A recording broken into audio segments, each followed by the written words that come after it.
Coming up next, I'll reveal some jobs that pay more than $70,000 a year that don't require a degree. And then in the news on an issue of how many hours at work is too many hours. It all starts right now.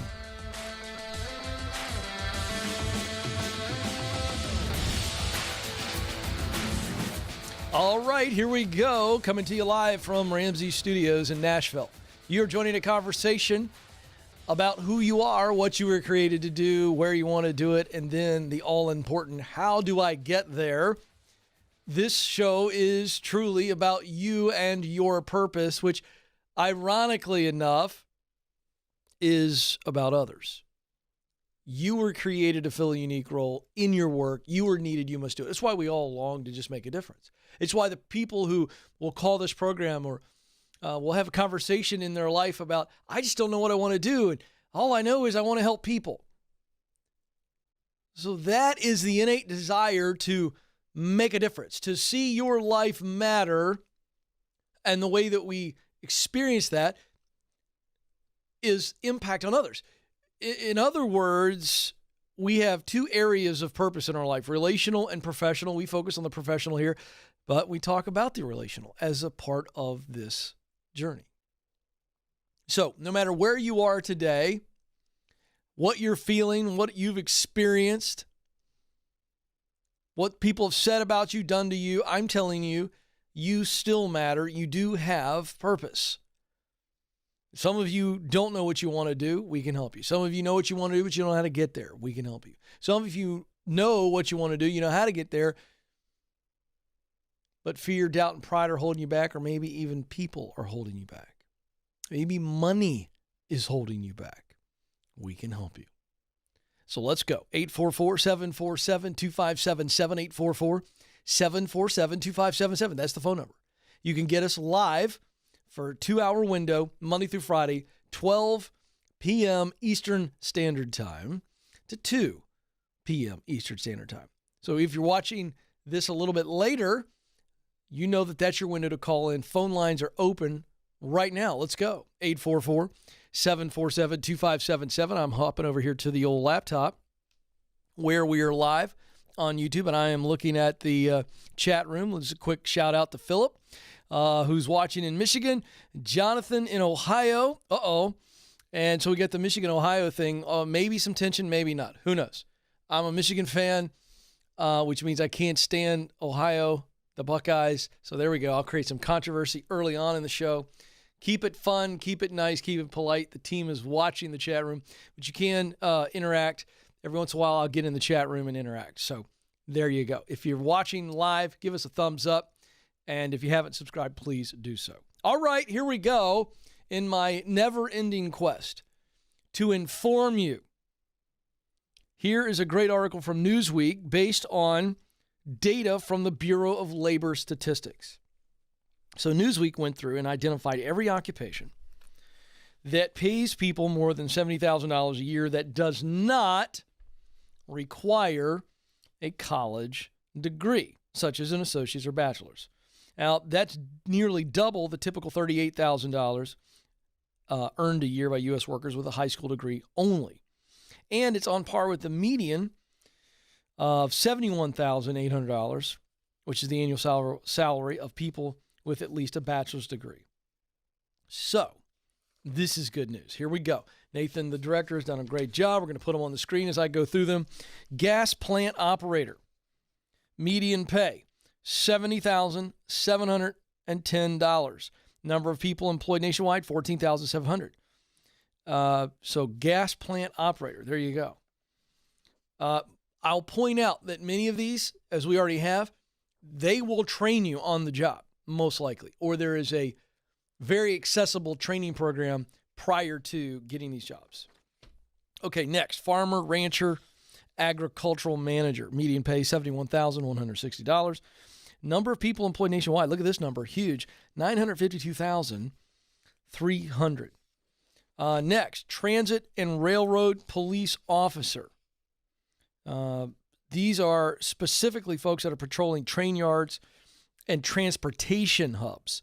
Median pay, $71,820. Number of people employed nationwide, 4,500. Electrical power line installers. or repairer.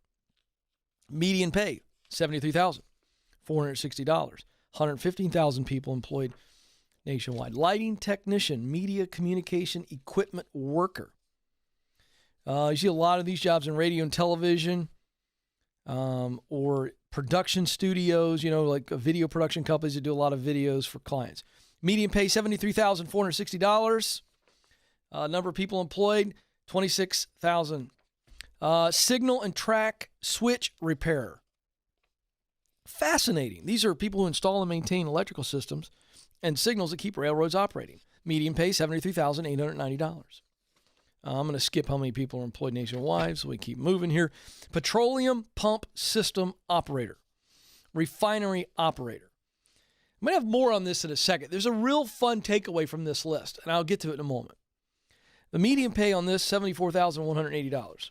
Next, first line supervisor of non-retail sales workers. That's a fancy way of saying you're managing sales workers outside of the retail world. $74,760 median pay. Gambling manager, overseeing gaming operations and personnel in a casino. Median pay, $74,970. Transportation inspector, freight inspectors, rail inspectors, $75,820 median pay. Postmaster, mail superintendent, overseeing services in the U.S. Post Office. Median pay, $76,900. Power plant operator, median pay, $81,990. Detective, criminal investigator, median pay, $83,170. Elevator and escalator installer and repairer. Pretty straightforward. Median pay, $84,990. I got to tell you, that number right there blew me away. But you people out there that are mechanically inclined, we've had several jobs that have popped up in this list. Fascinating. Commercial pilot, median pay, $86,080. Power distributor and dispatcher, $90,700.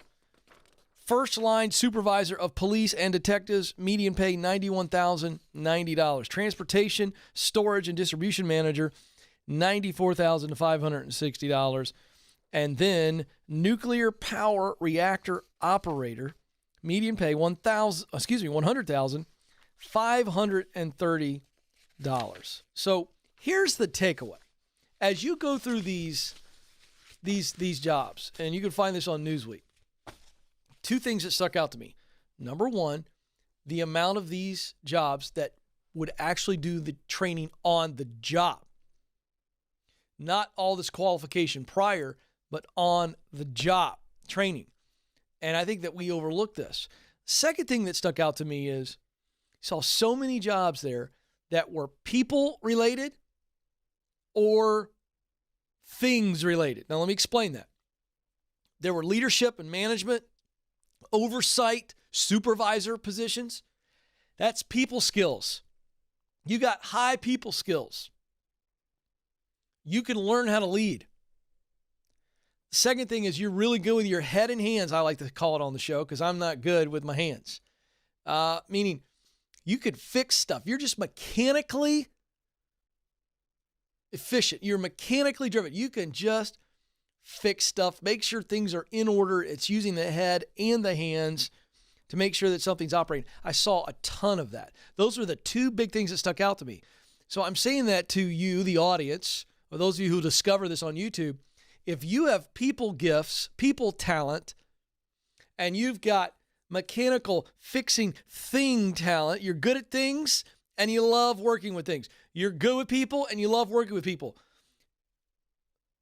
Folks, every one of those 19 jobs we just listed pays over $70,000 a year, and you do not need a college diploma. Hello, wake up, parents. If I got a kid, and I do, I've got teenagers. They're not, I don't have any one of them at 10th grade or higher right now. But here's the deal. If my kid is mechanically gifted and loves working, fixing, creating, building, I'm having a serious conversation about college. Is it necessary? If you want to do it and you cash flow it, great. But I'm having a serious conversation. Let them know, hey, you can come right out of school, start making really good money. If your kid is gifted with people, they have people talents, and they love interacting with people, I'm having a serious conversation about college. So I share this information, not just for you parents out there, but for those of you going, hey, wait a second, I'm not happy in the work that I'm doing. I'm not in my sweet spot. I'm not doing what I was born to do. And it feels so insurmountable, this idea of moving over. Wait a second.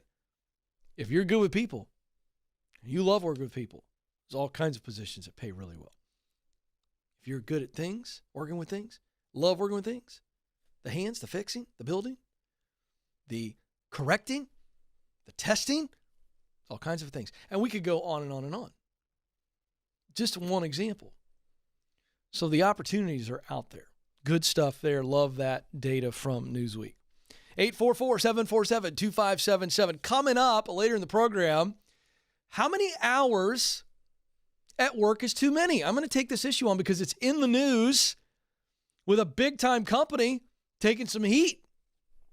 So I'm going to dissect that story and give you an application. 844-747-2577 is the number. Let's go to the phones. Darcy joins us in Richland, Washington. Darcy, you're on the Ken Coleman Show. Hi, thank you for taking my call. You bet, Darcy. I'm How a can I little help? nervous. Oh, don't be. I'm on your side. I'm on Team Darcy right now. Okay. Well, I've listened to Dave Ramsey. I listen to the Dave Ramsey podcast all the time. I hear you on the show, and I've heard some of the advice you've given other people. So I really just wanted to ask your advice about Sure. A job interview I have coming up this week. I'm kind of transitioning from being self-employed and being home with my kids. I've worked as a piano teacher for several years. And last year I decided to go back to college. I know you were just talking about jobs you can do without a degree, but I really wanted to finish my bachelor's. So I'm working towards my bachelor's in accounting, and I should be finishing that up in August because of due to prior college credits I had. It's not going to take me very long.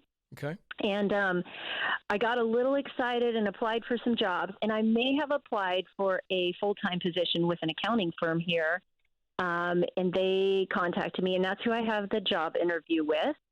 And I had to go through an aptitude test, so I've done that, and they were really impressed with my score that I got. So I know that I'm a good candidate for them, but I'm not sure if this position, if they are willing to work with me as far as it being a part-time or even an internship type position. So I wanted to ask, what are some things I could say to them to kind of sell that idea if they are just looking for full-time? Is it pretty obvious they're looking for a full-time position? I think it was listed as full-time. When I submitted my resume and my cover letter, I did specify that I was looking for more of an internship or something that could be flexible. Why are you interested in an internship? I'm just curious. Well, time-wise, because I feel like there's a lot for me to learn. And also because internships tend to be more flexible as far as like the scheduling goes. It tends to not be a 40-hour. Yeah. You know what? I tell you what I'm interested in. I'm going to answer your question, but I'm really interested to see how this goes. If they saw that and they were like, got a sharp candidate who wants an internship, and that could be less money or a non-paid internship. They could be really intrigued by that. Or they could be open to a part-time position. And since you stipulated it, I'm assuming somebody read that and it didn't flag you as we only want part-time people. So I would go into it based on what you've told me and what you've communicated. I'd be ready to back off that internship position pretty quickly because I don't think you want an internship. I think what you want is a part-time job that is somewhat entry level from an accounting standpoint so that you can get your sea legs because you're worried that you may not have the chops, which I don't think you should be, but I think that's where you are. Yes. Okay, so you shouldn't be, number one, because I'm assuming you are an earnest person and you applied for a position that when you read the job description, you went, I can do that. True or false? Yes, and it was for an entry level. Great. It definitely was for an entry-level accountant position. All right, so let's shoot the lack of confidence in the foot. Let's just shoot it. Boom, done. You're gone. You're out. Because you know you can do it, yes or no? I believe so, yes. Okay, With then training. the answer is yes. Yeah, but of course you're going to be trained. Yes. Come on. And I really want to get my foot in the door. I would love to have the opportunity to learn and to be right there. Perfect. I love everything you're saying. Working with an accounting firm is definitely going to get me the knowledge, a broader range of knowledge, I believe, than, say, getting an accounting position with a company. Yeah. Okay, so here's the $1 million question. Position. Here's the $1 million question that they're going to ask you. Why do you want to work part-time? Because I am self-employed and I don't want to abruptly quit that. And then also because I'm still in school. Okay. That's what you have to address. It's not you going in and asking them if you can work part-time. If for some reason they didn't see on your application or whatever cover letter you submitted, then you kind of got a get out of jail free card by going, well, if they look at you and go, well, this is a full-time position. And you go, right. Well, I did stipulate, sorry, that I needed a part-time position. You go, okay, why do you need a part-time position? You go, well, right now I'm in school and I have a side hustle. And so I'm just going to want to wade into this because I enjoy accounting and this is something I want to do. But right now, at this season of my life, I can do part-time. That's all I can do. But I'm super excited to be here, and here's why I want to do it. As long as you have a very clear and confident answer as to why you want to work part-time, then they're going to weigh that. They're going to go, okay. Okay. So you don't think it's completely futile to go into this? I don't want to waste their time. So should I communicate that like right off the bat with the interview? Should I communicate? Well, again, what was I just want to make sure. What was the communication? Was it a cover letter? How did you address to them that you were looking for part-time work when you applied? You told me you did that. How did you do it? I'll have to look back and see which cover letter I submitted because I was actually just applying for many things, and I saw this one, and I actually met a person that worked for this accounting firm last year, and she had encouraged me to apply at that time, and I did not. And so I got a little overly excited, and I'm not sure exactly how I worded it, so I would have to go back and you're search confident, through my files. But my point is you're confident that you mentioned you were looking for part-time work. I believe so. So what if I'm not? What if I didn't? Well, then what should I communicate then from the beginning? Then I would tell them ahead of time. Okay. Before the interview? Yeah, because here's the deal. If I was interviewing somebody for a full-time job and they walked in and said, hey, I'm excited, but I can only do this part-time, I'd go, did you read the job description? Did you, I appreciate that, love you, but I need somebody full-time. Okay, so then do that ahead of time. Yeah, but again, I was assuming you were a little bit more certain earlier. So if you communicated that in a cover letter and they still screened you and they asked you to do an aptitude test, which they did, then I'm under the assumption right now that somebody saw that and was like, that's fine. We're open to her being part-time. So if that's the case, then I don't think you're wasting their time. And you've got, if they look at you like you're an alien and you go, I'm so sorry. I communicated ahead of time, so I assumed you guys were open to me doing this part-time. Yes. But I wouldn't worry too much about it if you communicate it. If it's me, I go back and I look at the cover letter and I find the cover letter that I sent these folks. And if it's black and white, plain as the world can see, then I'd go in for the interview. Yes, it is in there. Oh. It is. Then that's on them. That's on them. Okay. It's not on you. It's on them. If they didn't read that, then again, if they're a little upset with you, go, hey, I'm really sorry, but I did say it as clear as day and show it to them. Don't stress out about it. If you communicated that and they said, come on in, then I would do it. Okay. Yeah, don't over-communicate on this. It's their job to read what you wrote. Yeah, go for it. Go for it. Okay, well, I'm really excited, and I just want to make sure I'm not, wasting anybody's time. I feel like you said, I wasn't sure if maybe they didn't see that. Yeah.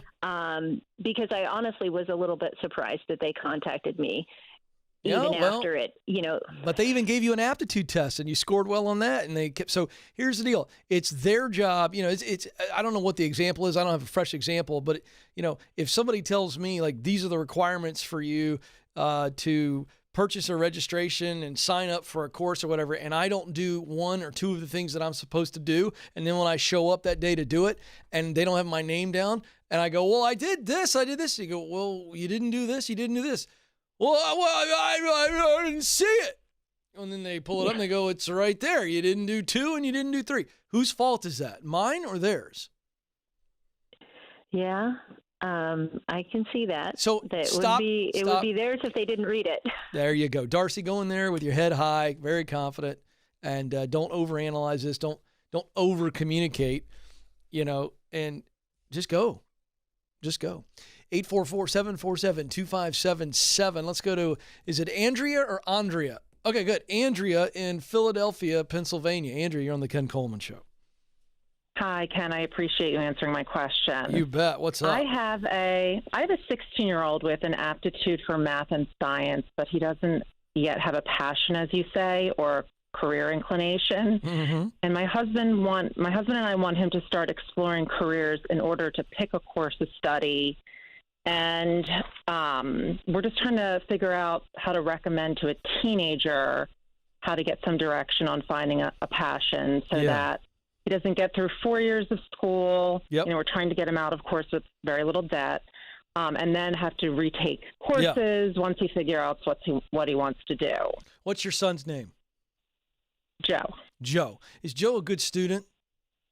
He's a great student. Oh, good. Is he a good behavior kid too? He is. Yeah. I mean, he's involved in everything. He's a wrestler. He's in band. He's a good. Great GPA. Interesting. I mean, he's an all-around great student. Okay, so Mom, here's what I want you to do, and I want you to bear with me for a second. I'm not being silly. I really want you to do this. I want you to take a big, deep breath right now, and I want you to let it out slowly, even into the phone. I want everybody to hear it. I want you to take a deep breath and blow it out. I'm serious. Right now, do it. Woo. Do it. I have to laugh, though. I know. Okay. You've got, by all accounts, a really great kid. Most parents would want to wake up and be able to talk about their kid the way you just talked about Joe. So you don't need to help Joe discover a career path right now. Joe's 16. What you need to do is look at the clues that Joe has already given you. And then I would encourage Joe to try some things that are somewhat related, but it's not about choosing a career or even a college or a major at 16. So let me give you an example. What does Joe do when he's not doing homework, wrestling practice, or band practice? What would you say that Joe's really into, or has he been into? And I'm curious if there's any connection to math or science. Give me something more of a just pure interest. He loves to skateboard and he loves Xbox. Those are his two sort of relaxation type things. Right. So Joe is, again, a normal 16-year-old, probably above average.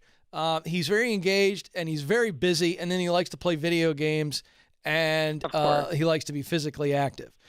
The music thing, I would look for clues in music. Has he always been musically inclined? Does he listen to music a lot?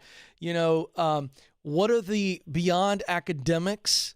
I would look into things that he has a natural gifting for. In fact, I'm going to make it a little easier for you. Okay, so let me categorize everything I talk about with talent, passion, mission. Let me categorize it into some easy categories. Okay, so we'll call it people. We'll call it systems. We'll call it ideas, and we'll call it things. Okay, so here's the way it goes. Is he really gifted at people? Is he talented with people? Does he have people skills, and does he like interacting with people? You don't have to answer yet. Is he really good with things, meaning fixing things, building things, technology, putting it together, making it, that kind of stuff? Does he enjoy that kind of thing? Then on the systems, is he really organized, very methodical, very strategic, analytical? And does he love that kind of task, things of that nature? That would be the systems. And then finally, ideas. Does he love creative ideas and the creativity and ideas and thinking and that kind of stuff? And does he love doing that? Does that help you understand how I kind of break it down, not just for parents, but for everybody to go, okay, where do we see Joe have high levels of talent outside of academics? What do you see? Okay. Well, I mean, that's the thing. At home, he's not, he's doing more of that fun stuff, unless he's, of course, doing homework, which he does have a lot of. Right. I get it. He's not, I would say he's not what you said, the building tech type kid. Okay. So he's not about the things. Go ahead. Keep going. This is good. No. He's more of, he loves, for instance, at school being in the science lab. He's got a real brain for that. He seems to memorize all that and understand it and know that. Organized, I would definitely say no. He's not an organized kid at all. Good. Well, he's also 16. Tell me about the people side of things. Yeah, he's a people person. He enjoys being with friends and at school, and so tell me about the science stuff. When is it the experimenting, the investigating? Where does he get that juice? What is that all about? I'm not really sure because I'm not there with him at school, but we get so much feedback from his teachers that he has a real propensity for it. And I mean, his grades are so good. All right. So now here's where we're going. So here's what we know. Just because he's good at math and science doesn't necessarily mean that he's going to love, let's look at the passion side, that he's going to love being maybe a mathematician or a science teacher or work in a lab. But we might be able to extrapolate from that. And so I'm going to tell you what you need to do. You need to get with his teachers and say, what lights up Joe's eyes? Okay. Talk to his coaches. Talk to his teachers, because they see things in the school day that you're not seeing. But I think you realize more than you realize. And you've got to go, okay, wait a second. What are the tasks, the roles that Joe, so for instance, you may hear from his coaches or teachers that Joe's a leader. Joe really steps up. Every time we need somebody to step up, Joe's a leader. We don't have to tell Joe to lead. Joe leads. And then you put that together with the fact that he loves people. He loves interacting with people. Here's the point. You and your husband and Joe and this close circle of friends and teachers, you need to begin to have the conversation. What is Joe best at doing? Talent. What does Joe love doing most? And forget video games and hobby stuff. I mean, like when he's in a educational setting, there are things that give Joe the juice. It's not just he enjoys wrestling. He may enjoy practice. He may enjoy the methodical piece. Here's the point. You begin to get all these clues. And then all I'm telling you right now is to get your antenna up and start looking at what are Joe's top talents, hard skills and soft skills. We know he's got a math brain, a science brain. So I can tell you this right now. One of Joe's top talents is he is a process thinker. Anybody that's good at math and science, they're very good at processing formulas. They think very logically. You see what I'm saying? Like he's able to now, but he may turn it into, but he also loves working with people. So maybe he goes. He also has told us, I will not sit at a desk for my life. Well, now that's, let me tell you something. That right there is the best clue I've heard this entire conversation. Okay, So what Joe is saying, I'm not interested in working in an office in a cube. I want some freedom of my work experience. I want to be more open range, not locked down. That's a really big also clue. Sort of up and around, not moving, doing things. Yeah, so that that's another clue. He's probably a guy who thrives on change. Some people hate change. Joe may be a guy who goes, hey, I need a new challenge. I'm not a methodical process person. I'm a read and react person. These are all clues. But let me get to the final piece here. I was giving you kind of a construct. Here's the last piece for you as a parent. What you want to do now is just have fun conversations with him. And let me tell you what fun is not. Fun is not going, what careers are you interested in, Joe? He's 16. He doesn't care. That's exactly what we're saying to him. Okay. Stop saying that, Mom. That's not fun. Let me tell you this. Go, Joe, what do you dream about? Joe, what are you wondering about? Just, all right, I'm writing this all down. Yeah, Joe. Hey, Joe, what do you wonder about? What do you dream? Okay. What do you think about maybe would be fun for you sometime? Forget college and a degree. Don't put that on him.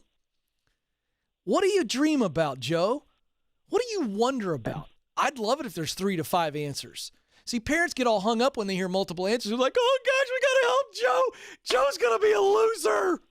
No, he's not. I just, he's never in his life said, I want to be this, I want to be that. Have We've you never ever heard asked that him? come out of his mouth. Have you ever asked him? Well, now we are. No, what you're doing is you're going, what career do you want? And he's going, I don't know. That's not what we ask Right. kids. I think it's the most destructive thing you can ask a kid. What career do you want? Yeah, what career, what major are you thinking about? He's 16. I want to know what lights Joe up. I want to know Right. what Joe is interested in. I did this with a 17-year-old the other day, a coworker, asked me to meet with their daughter. Sharp girl. Okay. You know what I did that blew her mind? I said, tell me your favorite movie or favorite TV show or favorite novel. She goes, okay. And I said, I want you to think about the character in that movie, TV show, or book that you most identify with. Maybe you would play. Okay. Okay. She goes, and I said, you got it? And she tells me, and I say, well, why is that? And she goes, because of this, because he's this way, or she's this way.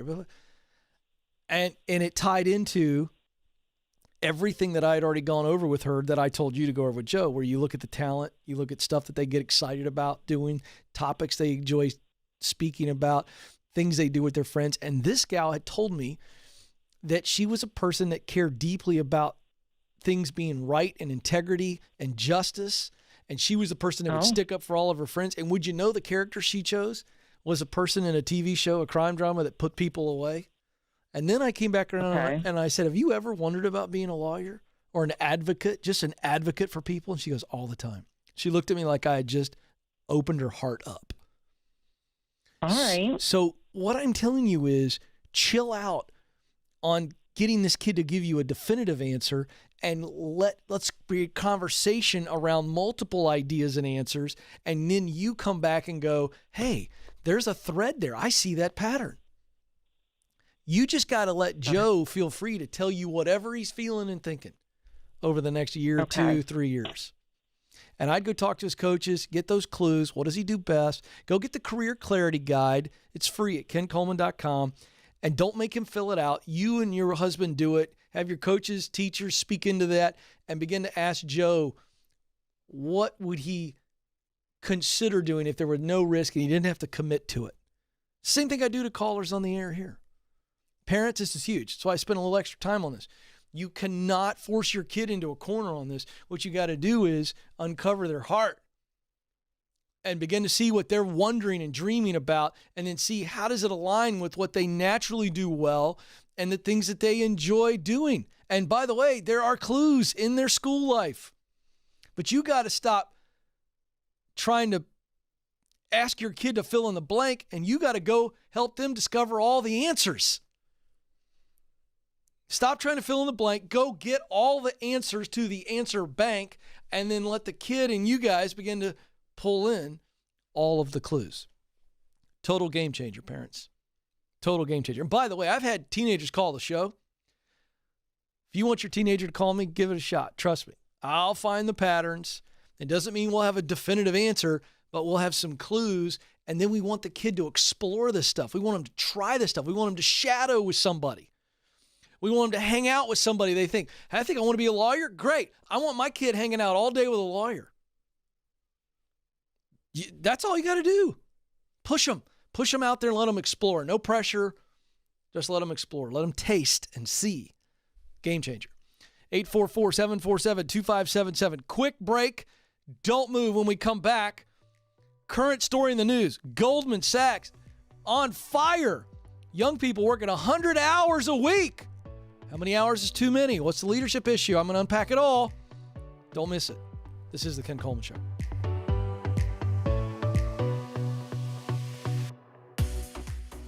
We were drawn to Christian Healthcare Ministries because we both had young families and we wanted to have more children. And we had also just started a real estate company and needed to find healthcare coverage that would meet our needs. We were attracted to CHM because of its low monthly costs and the ability to negotiate medical costs down.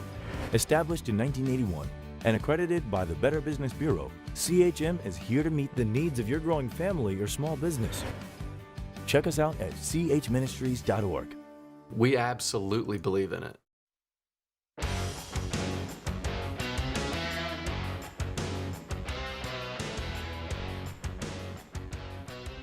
Goldman CEO addresses junior bankers' complaints after survey goes viral. CNBC broke the story. Goldman Sachs CEO David Solomon addressed junior bankers' complaints over heightened workloads in a message to employees after the results from an internal survey went viral. Oh, boy. So here's the story. Goldman Sachs obviously hears some rumblings. They do an internal survey, and they get all kinds of flack. Inhumane treatment. Physically in pain, exhausted, mentally and emotionally, at the end of my rope. Why? Because some of you are going, well, what are these, snowflakes? Were they buttercups? And that's always possible. No. 100-hour work weeks. 100-hour work weeks. Yikes. So here was his quote. Let me say to everyone, in particular to our analysts and associates, we recognize that people working today face a new set of challenges. In this world of remote work, it feels like we have to be connected 24/7. All of us, your colleagues, your managers, divisional leaders, we see that. Apparently you didn't see it. More on that in a second. We're here to provide support and guidance. This is not easy. We're working hard to make it better. Okay. Amid the allegations in the survey of the crushing workload, Solomon, the CEO, reiterated Goldman's commitment to protected Saturdays. These people were working on Saturdays. He said, we're strengthening enforcement of the Saturday rule. We're accelerating our efforts to hire more junior bankers, because these were junior bankers that were working these crazy hours. So you got highly competitive field, very desirable company, Goldman Sachs, big brand, right? And you got these young workers who want to get in, and so they get in, and I don't know if it's a corporate pay your dues. I don't know. I'm not going to make any allegations. I'm reporting the story, but the facts are it was enough of an issue that Solomon addressed and said, hey, I'm going to reinforce this deal that you're not supposed to work on Saturdays. This is a leadership fail. Period. Yes, leadership is hard, Mr. Solomon. Yes, leadership is complex. People working Saturdays, 6 days a week, 100 hours a week, when there's a rule on the books that you're going to now have to reinforce, this is a massive leadership fail. We want to be a workplace where people can share concerns freely. In the months ahead, there are times where we're going to feel more stretched than others, but just remember, if we all go an extra mile for our client, even when we feel we're reaching our limit, it can really make a difference in our performance. I'm going to disagree with that. This is corporate speak. I'm assuming again here that the survey is pretty accurate, or they wouldn't be addressing it. But it is not a proper leadership response, in my opinion, to say, hey, it's going to be a really, really tough season, because that is the reality at times, and we're all going to have to pull some extra hours. That's the reality sometime. But just saying, if we go the extra mile for our client, even when we feel we're reaching our limit, it can make a difference in our performance. At some point, when people feel they're reaching their limit, they are mentally and emotionally damaged. They're not working at full capacity. So I would say to Mr. Solomon, when someone feels they're reaching their limit emotionally and mentally, the derivative effect, the negative effect on them means that they can't give the best performance. By the very nature of someone being at the point where they're just like, I'm about ready, their performance is already less. There's all kinds of data on the negative return on working 60, 70, 80 hours a week. Performance actually drops. I would make the case a very healthy, rewarded employee busting it for 40 hours is more effective than somebody who's fried working 100 hours. It's not even close. So this is poor leadership. This is turned into a factory. It's a pay your dues. It's the way it is. And that what they're hearing is this younger generation different than my generation. I'm going to tell you this right now. Gen X, we would have put up with it. Joe, I'm going to tell you right now, that internal survey would have come back, nothing. Millennials, they'd have got a lot more, and they're getting a lot more. But this Generation Z, 22, 23, 24, let me tell you something. They ain't doing it. They will flat out tell you, they're not going to do it. So this is a leadership problem. And I share this story because of this. I asked the question, how many hours at work is too many? When you are at a point where you are forced, not you choosing, I've had those calls before. I'll put you on the spot on what you're choosing versus being forced to do. But if you are in an extended season where you're pulling 60 hours a week, 55, 60 hours a week for an extended period with no relief in sight, I'm going to tell you right now, that will catch up to you. It'll catch up to you. There is a big movement on the horizon. It's getting more and more fuel. And I should stipulate, it's not a big movement yet. I'm predicting it's a big movement. It's coming. You heard it here today. The 4-day work week is going to catch some massive steam in the United States in 2021. I'm telling you, I'm seeing rumblings. It's like the wave that's way out there, Joe, and you're going, oh, that's not a good wave, and then you realize it gets closer. Oh, baby, that's a wave. Mark my words, because I don't mind being wrong. 2021, you're going to see real conversation around the 4-day work week because of technology, automation, the amount of people working from home. I'm just telling you. And that's a discussion we're going to have on this show. Madison and I have talked about it. You know, would I work Monday through Thursday, 10 hours a day in order to not work on a Friday? Now, my situation is a little different. I'm going to be honest. I really like doing this show. They can tell you, the crew can tell you, when I'm on vacation or I'm gone 3 or 4 days to travel to speak every once in a while, I miss it. I dig broadcasting. All right?